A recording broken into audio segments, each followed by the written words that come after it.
Hey tea heads, this is Don from Mayleaf. In this video, can tea help children with autism? In this video, I am very kindly joined by Dr. Anna Joyce, and we're going to be talking about a very exciting new feasibility study which has just been published.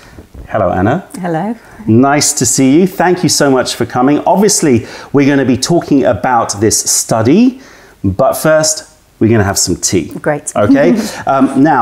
This study is all about GABA Oolong, or primarily about GABA Oolong. So I'm drinking some GABA tea, but Anna wanted to be caffeine free, so she's on a Greek mountain to stand. And while I prepare these teas for us, why don't you introduce yourself to everybody?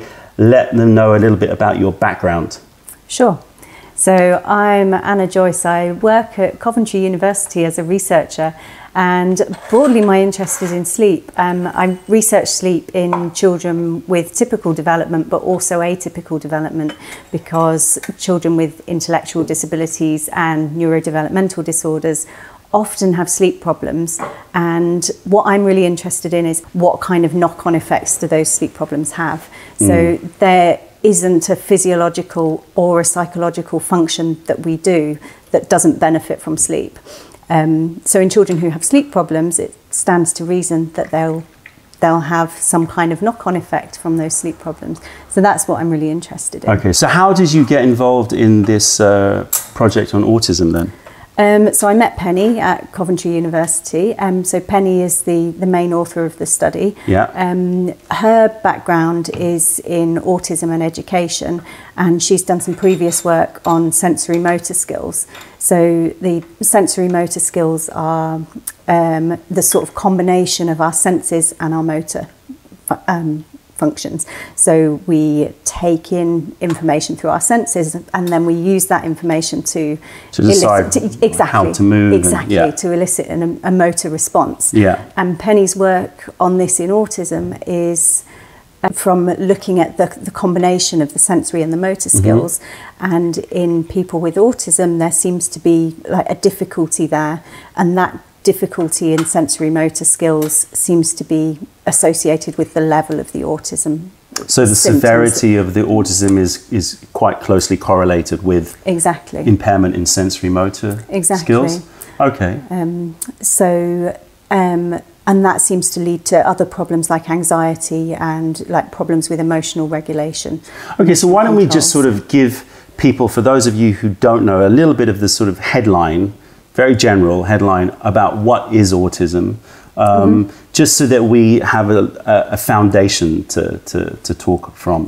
So yeah, so you'll feel free to have some. Thank you. You'll often hear autism referred to as like autism spectrum conditions. So because it is such a broad spectrum, so you'll have people at one end who are very high functioning, and then at the other end of the spectrum, people who are quite low functioning, and that can be in terms of their intellectual abilities, but also in terms of the kind of autism symptoms that they express. And those autism symptoms are things like they're often quite sensory reactive, so quite tactile sensitive or sensitive to certain sights or sounds. So all senses is a little bit sort of hyper excitable. Exactly. Right. And they might have very narrow interests, so a specific interest in some quite niche subject. They quite often have difficulty understanding emotions and even their own emotions, and sort of labelling those emotions, and understanding other people's points of view. They quite often take things quite literally. And also you were talking about sensory motor. Is autism expressed in sort of an impaired sensory motor function, or is there sort of involuntary movements, or sort of clumsiness? What is the... That's been Penny's previous work has been on sensory motor skills, and yes, you're right, they are often described as being quite clumsy because of the motor difficulties, and that sort of combines with their sensory difficulties. Okay, so that's a broad overview of autism. So what led you to want to study tea, and specifically GABA tea? Well, GABA is it's a neurotransmitter in the brain. It's the main inhibitory neurotransmitter, and because it's inhibitory, that means that it plays a role in sort of regulating and calming down excitement in the brain. Right. So if you don't have enough GABA, it means that your brain will be constantly in a sort of overexcited, hyperexcitable, yeah. Exactly, which might lead to things like the tactile sensitivity and sort of overreacting to sensory stimuli, over anxiety, things like that. So people with autism have reduced GABA for a number of reasons. So partly because parts of the brain that produce and respond to GABA are functionally and structurally different. So neurons that produce GABA are reduced, and so that has the effect of reducing GABA in the brain. Also, normally in a normal healthy brain, we convert glutamate into GABA, and this function doesn't seem to work as well in people with autism. So again, the GABA is reduced. So overall, people with autism have reduced GABA. And there's also part of the brain, so there's something called the blood-brain barrier, which is like a barrier to the brain, and that prevents toxins coming in. There's a lot of controversy about GABA and the blood-brain barrier, yeah. And there is a theory that the blood-brain barrier might be a bit leaky in people with autism. It's also leaky in epilepsy, and there is a higher prevalence of epilepsy in people with autism. Yes, yeah. And even some sort of epilepsy-like activity in the brain, but without actually having seizures, is more common in autism. So all of these things sort of mean that maybe that blood-brain barrier is a little bit leaky, which is what led us to looking at GABA tea. Is if we could supplement with GABA, then the GABA from the tea might be able to enter the brain, and increase GABA for people with autism. So Anna and her colleagues approached Mayleaf Tea, when was it? 2015, yeah, 2015, so quite a while ago, and asked us to source some teas for this study, which was obviously in the planning phase at that point. And we spoke about GABA, and I also talked about L-theanine, because L-theanine does cross the blood-brain barrier. That's right. And has been shown to have an effect on GABA levels, as in it may be a sort of precursor to GABA. So I suggested that might be worth testing as well. So we selected 3 different subjects, should we say. We've got the GABA Oolong, we've got L-theanine-rich Gyokuro, and then we used Jiaohulan or Amachizuru, which was meant to be the placebo, but it is an active placebo because it still has some GABA in it. It doesn't have any theanine, but it has some GABA in it. It's very hard to find any of these plants that don't have some GABA in it. So we did all the tests. We tested it was all lab tested, and then I prepared all the teas, made all the envelopes, A, B, C. Yes. So it was all nicely blinded for them. Then I kind of left it, and I hadn't heard for a while. I think it took a while for you to get all of the processes underway and the approval, etc. Yeah, so we got some funding so that we were able to do the study, and we then had to advertise for participants, and we were quite strict about the inclusion criteria for participants. So a lot of children with autism take melatonin as a supplement, and we wanted children that weren't taking melatonin because there's kind of a complex association between melatonin and GABA. Melatonin being something that sort of affects circadian rhythm and sleep. Yeah, melatonin is, you'll often hear it branded as like the sleep hormone. Yeah. So it is a hormone that we produce naturally in the evening, and that helps us to feel sleepy, helps us to fall asleep. Okay. It is reduced by around half of children or people with autism. And so a lot of them supplement with melatonin. Okay, so you wanted to make sure that there was no potential interaction there. Exactly. They had to have a diagnosis of autism. They had to be in our age range, which was primary school and up to age 14. So we didn't want any effects of puberty and testosterone interfering with... Because testosterone can have an exacerbating effect? It could do. Yeah, okay. So we had very strict inclusion criteria, and also because we wanted children to drink the teas so each tea they drank for 2 weeks, and then with a washout week in between each tea. So that meant that the whole study lasted around 9 weeks, which is quite a long time to ask a family to commit to taking part in something, which was why we designed it first as quite a small study to see whether it was feasible, or to see whether there were any effects, but also to see whether the families were on board with the idea and whether they were able to do the practicalities of the study. And how did that turn out? Were the families, was it okay? They were really enthusiastic about it. Yeah, I think because a lot of the children have some problems with their sensorimotor skills or with sleep, which we also looked at in the study. The parents were quite keen to try something because it's just drinking tea, it's natural, and parents are quite keen to find like natural alternatives that might help. Sure. Okay, so you recruited how many children? 9. So with the strict inclusion criteria, it was 9 children, average age around 11, I seem to recall, something like that. Yeah. Okay, any particular reason why, I mean, is this a study that could have been done on younger children, or?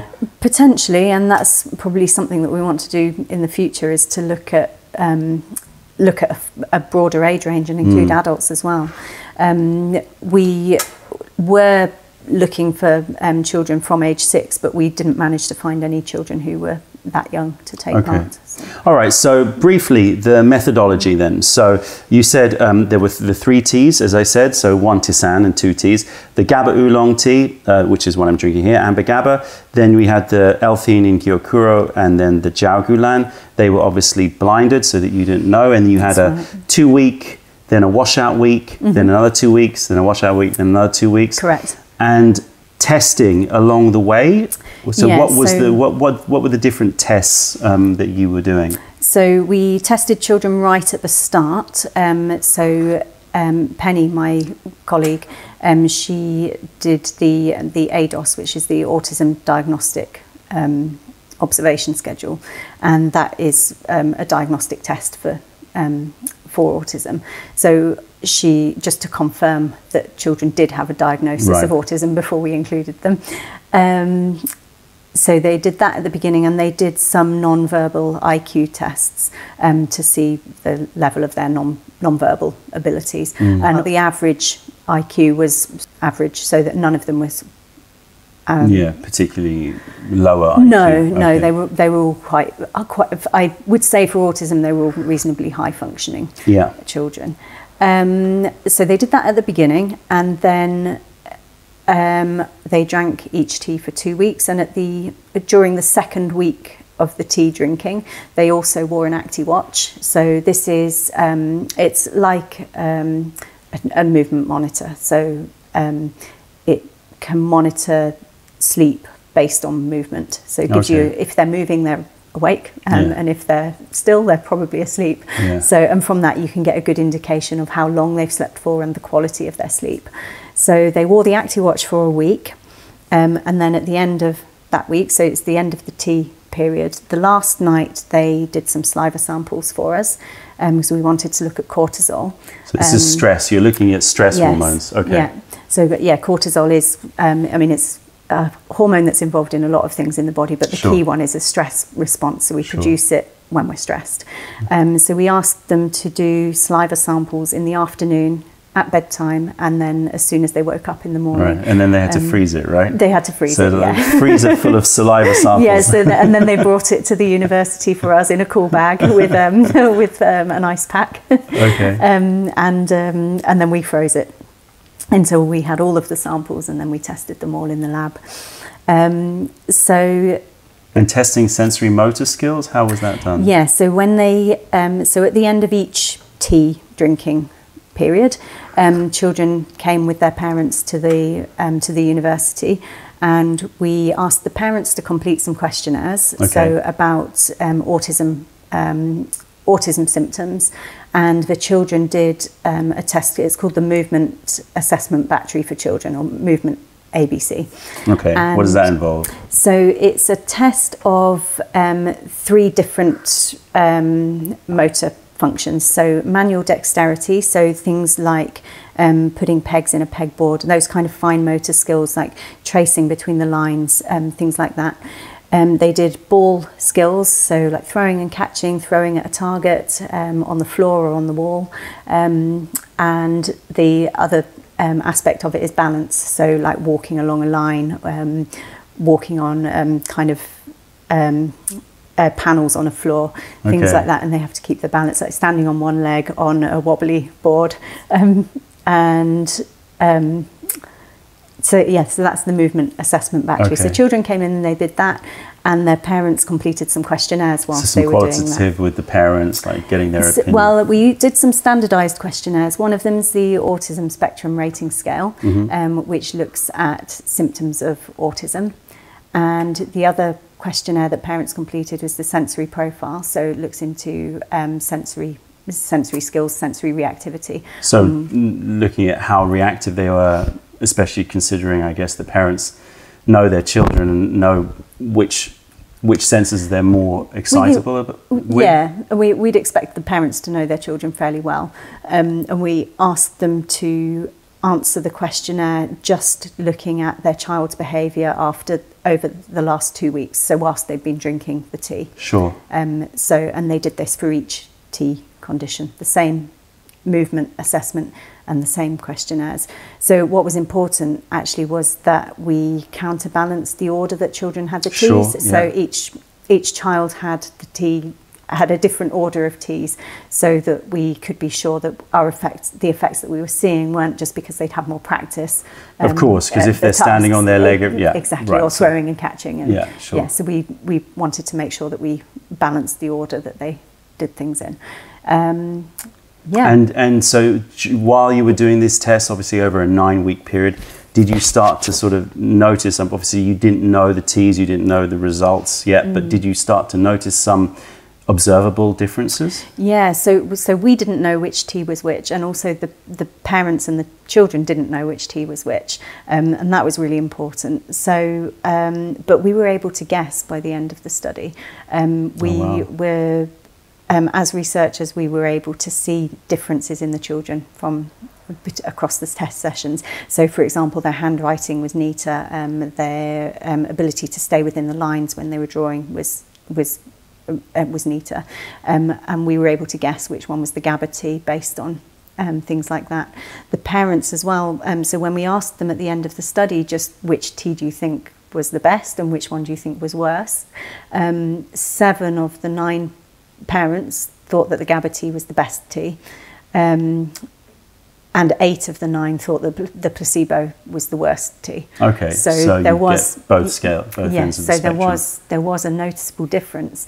They also reported that their children seemed to sleep better with the GABA T. They seemed to sleep more deeply, and we didn't manage to see that in the results, with the actigraphy. Right. But the parents did report it. Okay. So overall, if we look at sort of the results, and I'll obviously put a link to the study in the description below, and obviously links to the tea as well if you're interested in tasting this tea yourself. So we can't go through every single one of these results, but sort of overarching sort of headlines as to the main results. So broadly, the GABA T seemed to have the most consistent results, and the L-theanine T had strong results, but it was more sporadic, and there seemed to be quite a lot of crossover between children who responded to the GABA T also responded to the L-theanine T. So if a child had responded to the L-theanine, they were more likely to also respond to the GABA? Yeah, it was a bit mixed, but there was quite a lot of crossover. So the biggest difference that we saw was for the manual dexterity. So those fine motor skills were the things that seemed to improve the most with both the GABA and the L-theanine T. We also noticed a reduced level of cortisol compared to the placebo tea, right, sure. which we took as an indicator of reduced stress. And on the sensory profile as well, they seem to reduce their sensory reactivity, which is a good thing. And on the autism rating scale that parents reported for symptoms of autism, it gives you a sort of category of severity, yeah. Right. So whether it's elevated or average. Sure. And 5 children in each condition reduced their the category that they were categorised. Reduce the category. To the extent that one child was actually then came in the average range. Really? So, wow. And so you're saying that this is an effect that you noticed with both the L-theanine and GABA. Did you notice, you said that the GABA seemed to be better performing? Yeah, the effect in GABA with the GABA tea seemed to be stronger than the L-theanine tea. Okay. The L-theanine one, it seemed a bit more sporadic with the effects that we were seeing, but there were effects there. That's really interesting, considering the whole discussion about the blood-brain barrier. Exactly. And how L-theanine is so readily crossed. But direct GABA supplementation through potentially a more leaky blood-brain barrier, at least in this very small, and it's worth saying very clearly, this is a very small feasibility study, but it's, you know, from what you've seen from the observable results, it seems that the direct supplementation may have an even higher effect than L-theanine supplementation, which is interesting. It is interesting, and I mean that's something we'd like to look into further for, like, why is that the case for these children, and like, is there some way that we could predict which children might respond to which tea, in which case we could sort of tailor the tea to help the child. And the parents themselves, you said that they themselves noticed differences, and they could, by the end of it, guess which one was, well, they had to choose which was their favourite tea. They told us, and actually independently, 2 of the parents have chased us up. They've been chasing us up for more tea. they want more tea. You're gonna enter the tea seller world, maybe. So we've been able to point them to your website and where to buy the tea, now that we know which tea is which. Yeah, now that it's all been revealed. Yeah. So overall, 7 children improved with the GABA tea, and 5 of those, it was a substantial improvement, and 6 children improved with the L-theanine tea, but the improvements were a bit more sporadic. So overall, improvements with both teas.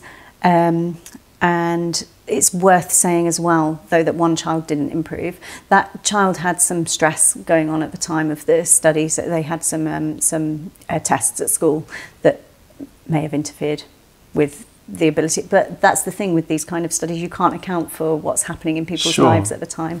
And it's why you need bigger numbers, isn't it? Exactly. At the end of the day.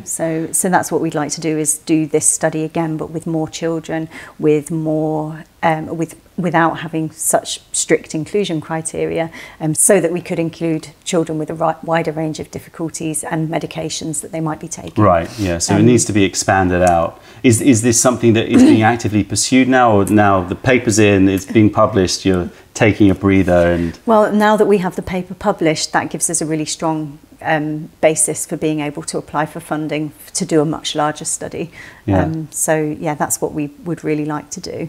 There's potential as well that it could be looked at in children with other neurodevelopmental disorders who also have sensorimotor problems. But I think for now we'll focus on autism, but with a wider range of children, and perhaps expand the age range as well. Fascinating work. Well, I hope that this video has interested you. All you tea heads out there, you know the benefits of tea, I'm sure, but it's nice to see studies being run, and even though this is a small feasibility study with 9 children, seeing results like this is a real good motivation to continue the studying, and hopefully you can expand it. Do you have any, I guess there are going to be people watching who have children with autism. Any takeaway points that you might want to share with them? Yeah, I mean, it's just worth bearing in mind that this was a small study, and there were a lot of individual differences between children. So we can't say that this would work for all children, but drinking a GABA tea like this one might help for some children to improve some of their sensory reactivity or their anxiety. So, yeah, it might help. It can't hurt. It can't hurt. If you're interested in trying the tea, I'll put a link in the description below. Thank you so much, Dr. Anna Joyce. Thanks for coming and having a tea with me and sharing this really interesting study. That's it, tea heads. Make sure that you check out our other videos. If you're interested in this tea, then I'll put a link in the description below. Other than that, thank you for being part of the revelation of true tea. Stay away from those tea bags, keep drinking the good stuff, and spread the word, because nobody deserves bad tea. Bye.